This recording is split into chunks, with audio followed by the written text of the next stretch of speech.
cette maladie n'est pas une fatalité. Le drépanocytaire meurt tôt, il meurt avant l'âge de 20 ans. Non, c'est faux. On peut en mourir, mais on va en mourir lorsque on n'est pas pris en charge comme il se doit.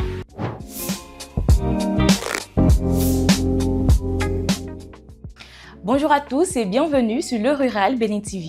Aujourd'hui, nous abordons un sujet de santé publique qui touche de millions de familles en Afrique et particulièrement au Bénin, la drépanocytose. Et pour en parler, nous recevons aujourd'hui le professeur Alban Zohou, spécialiste en hématologie.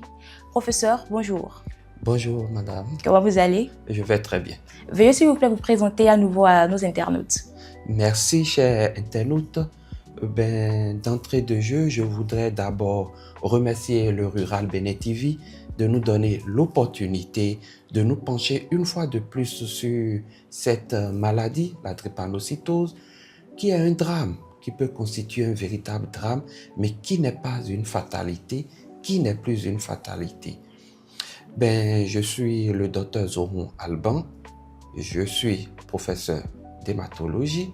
J'exerce la charge de l'hématologie aussi bien au niveau du CNHU HKM de Cotonou, notre centre de référence, et à la faculté des sciences de la santé de l'université d'Abomey-Calavi. J'exerce aussi la charge du chef département des explorations diagnostiques à la direction générale de la médecine hospitalière et des explorations diagnostiques au ministère de la Santé.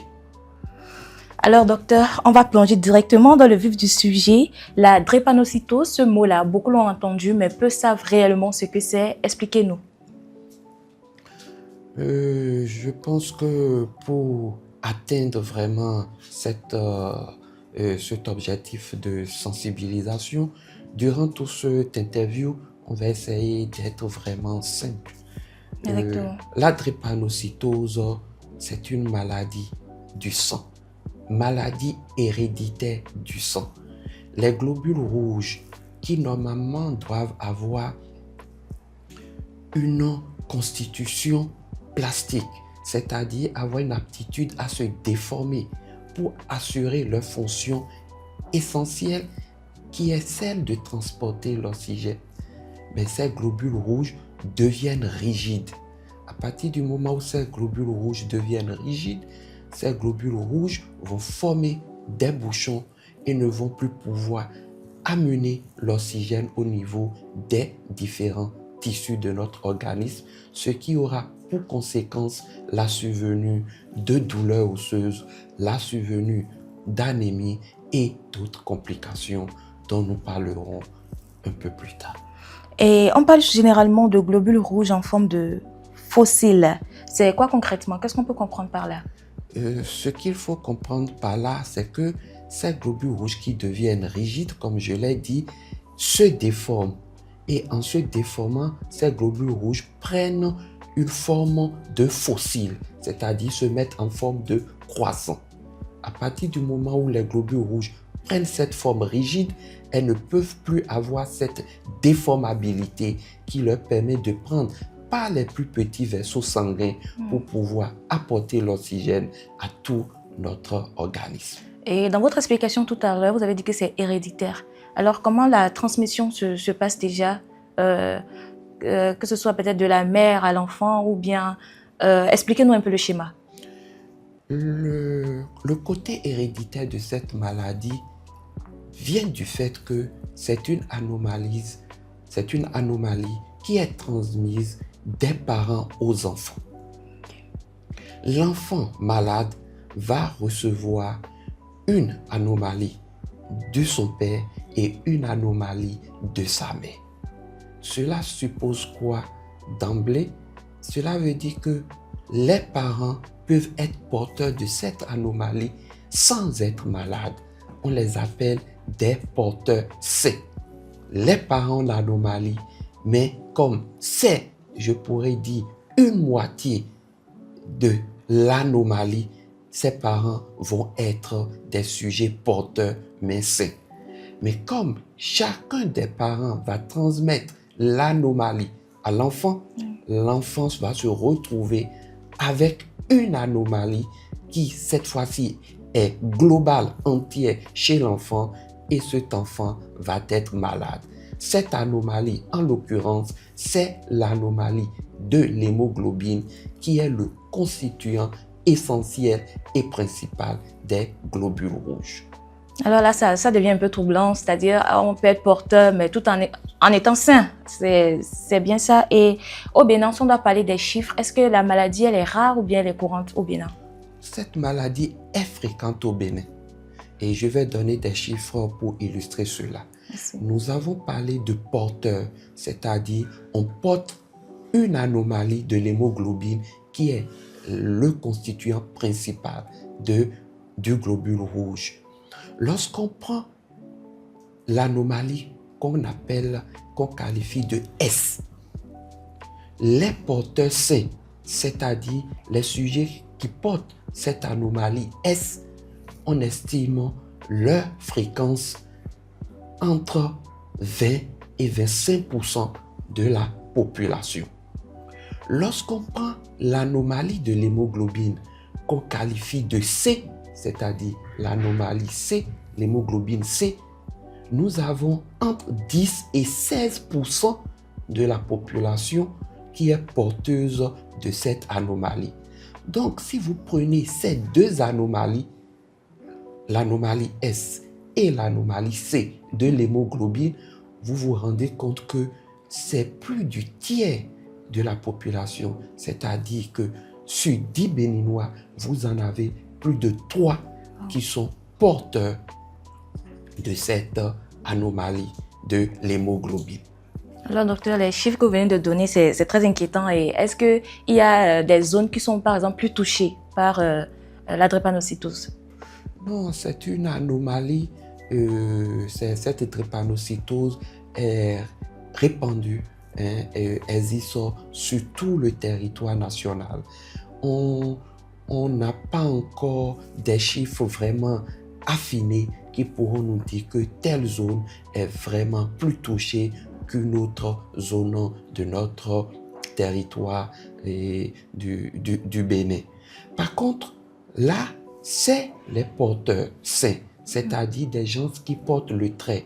Et lorsque ces porteurs sains, ils vont se mettre en couple et faire des enfants, comme chacun des parents va transmettre la moitié de l'anomalie à l'enfant, les enfants malades, c'est-à-dire les personnes malades, on estime aujourd'hui leur prévalence à environ 4% de la population.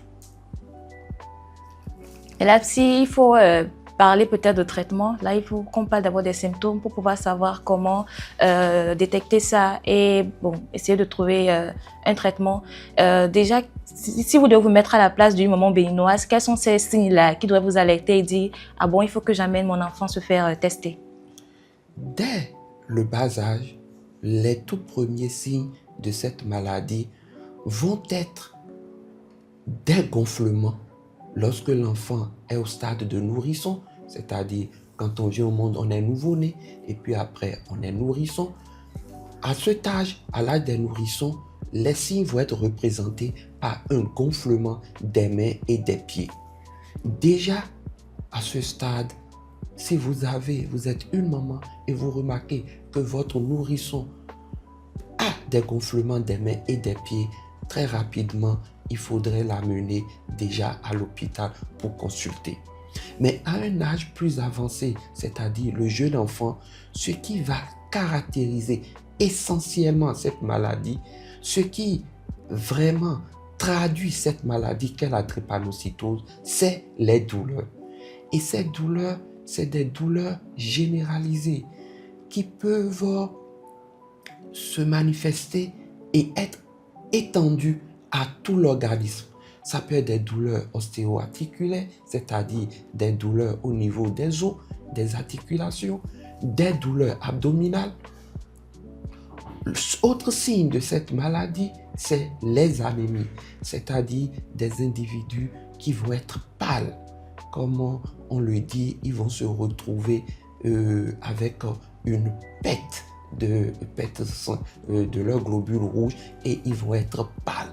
Comme et c'est cette pâleur qui va être l'anémie. Autre signe qui est caractéristique de cette maladie, c'est la survenue des infections. C'est des sujets qui vont être prédisposés à faire des infections récurrentes. Ça peut être des infections pulmonaires, des infections urinaires, des infections qui peuvent prendre toutes les formes, mais également d'autres complications qui peuvent être des complications aiguës. Et si le sujet n'est pas bien pris en charge, de ces complications aiguës vont découler des complications chroniques qui peuvent toucher tous les organes. Ces complications chroniques peuvent toucher les yeux, peuvent toucher le cerveau, peuvent toucher le cœur, peuvent toucher les reins, peuvent toucher la peau. Donc, tout l'organisme finit par être affecté par cette maladie qu'est la drépanocytose. Alors, docteur, tout ce que vous venez d'expliquer, la maladie, c'est une maladie qui fait vraiment peur. Et est-ce qu'on peut en mourir lorsque la maladie atteint un certain stade? Oui, cette maladie, on peut en mourir, mais on va en mourir lorsque on n'est pas pris en charge comme il se doit. Au sein de notre département, nous avons eu à mener des études et les chiffres sont formels. Les patients qui décèdent, les patients qui meurent, c'est les patients qui ne sont pas l'objet d'un bon suivi. Donc, je peux rassurer la population en disant que, comme je l'ai dit dans mon introduction, cette maladie n'est pas une fatalité. À partir du moment où vous êtes dépisté, vous êtes connu, vous êtes pris en charge et vous êtes l'objet d'un bon suivi, eh bien, vous menez une vie tout à fait normale, une vie tout à fait correcte, comme tout sujet sain. Alors, si vous devez peut-être donner un kit d'urgence ou bien de survie à un patient drépanocytaire, à quoi ça ressemblerait? Quels sont les besoins d'un patient qui souffre de la drépanocytose? La prise en charge de cette maladie passe d'abord par son diagnostic. Il est important de pouvoir découvrir, de pouvoir dépister très tôt qu'un sujet est porteur de cette maladie qu'est la drépanocytose. Le plus tôt possible, c'est-à-dire dès la naissance, on pourrait déjà savoir que tel individu est porteur de la drépanocytose. À partir du moment où on a fait ce diagnostic et qu'on sait que vous êtes drépanocytaire, ce qui importe, c'est la prise en charge. Et c'est quoi cette prise en charge? Premièrement, elle est toute simple. C'est des mesures, je vais dire, de tous les jours. Bien s'hydrater. Avoir ces vaccinations à jour. Nous avons dit que c'est une maladie qui prédispose aux infections. Donc, au-delà des vaccins obligatoires, il y a d'autres vaccins que le drépanocytaire doit faire pour pouvoir prévenir la survenue des infections. Avoir une bonne hygiène de vie, éviter le froid, pouvoir éviter les fatigues intenses, les efforts soutenus. Le sujet drépanocytaire, dès qu'il sent un malaise, dès qu'il sent des symptômes comme la fièvre, comme une douleur, il se rend à l'hôpital. Et dès qu'il est à l'hôpital, le personnel soignant va le prendre en charge. Avec ces mesures, dès que le patient drépanocytaire est connu, il respecte ses règles hygiéno-diététiques, il est bien suivi à l'hôpital, il a une espérance de vie qui se rapproche de l'espérance de vie de tout sujet normal, de tout sujet sain. Là, c'est encourageant. Et côté alimentation, est-ce qu'il y a des aliments à éviter? Non, il n'y a pas d'alimentation spécifique au drépanocytaire. Okay. Le drépanocytaire, il peut se nourrir, il peut prendre tout aliment comme tout sujet sain. Il n'y a pas une spécificité alimentaire. Il doit surtout veiller à une bonne alimentation et avoir une alimentation équilibrée, et cela comme tout sujet sain, comme tout sujet normal. Là, il est alors important de connaître son statut drépanocytaire avant de se marier ou même d'envisager d'avoir des enfants. Exactement. Comme nous l'avons dit, cette maladie, c'est chacun des parents qui transmet cette maladie à son enfant. Cela suppose quoi? Mais il est majeur, il est essentiel que tout individu connaisse son statut. Est-ce que je suis porteur sain? Parce que comme nous l'avons dit, vous avez cette anomalie de l'hémoglobine, mais vous êtes sain, vous n'avez pas de signe. Ce n'est qu'en connaissant votre statut que vous savez que vous êtes porteur de l'anomalie S ou de l'anomalie C. À partir du moment où vous connaissez votre statut, mais avant de vous mettre en couple, avant une grossesse, cela vous permet d'avoir des choix éclairés, de faire un choix éclairé avec votre futur conjoint face au risque de pouvoir transmettre cette maladie héréditaire à vos enfants et de pouvoir éviter la survenue de surprises désagréables, de surprises douloureuses. Et dans votre explication, vous avez mentionné l'évolution au niveau du traitement pour les patients drépanocytaires et au niveau du coût. Est-ce que c'est accessible pour tous les Béninois, même ceux de la classe moyenne? Par rapport à cette pathologie, il faut dire que c'est également une maladie qui est un problème de santé publique. Vu le grand nombre, vu la mortalité, la morbimortalité, ça fait déjà un gros mot, on va dire, la mortalité qui peut être greffée si les patients ne sont pas bien suivis. Donc, c'est une préoccupation pour les autorités sanitaires. Donc, il y a tout un ensemble de mesures. Il y a des facilités qui sont faites par rapport à ces patients drépanocytaires, mais pour cela, il faut que ces patients soient connus, il faut que ces patients soient dépistés pour qu'ils puissent s'insérer dans un programme et pouvoir bénéficier de tout ce que les autorités sanitaires, de tout ce que le gouvernement fait pour améliorer au quotidien et de façon continue la prise en charge de cette maladie. Et selon vous, qu'est-ce qu'il faudrait faire davantage pour sensibiliser les gens? Parce que bon, nous sommes en Afrique, particulièrement au Bénin, il y a la culture, la tradition, tout ce genre de choses. Dès qu'on ressent peut-être que ce soit des ballonnements, comme vous l'avez mentionné, bon, directement on pense que bon, c'est même pas lui, et puis bon, la maman rapidement elle cherche une tisane ou bien bon, elle va l'acheter paracétamol pour donner à l'enfant. Qu'est-ce qu'il faudrait faire pour changer ces comportements-là?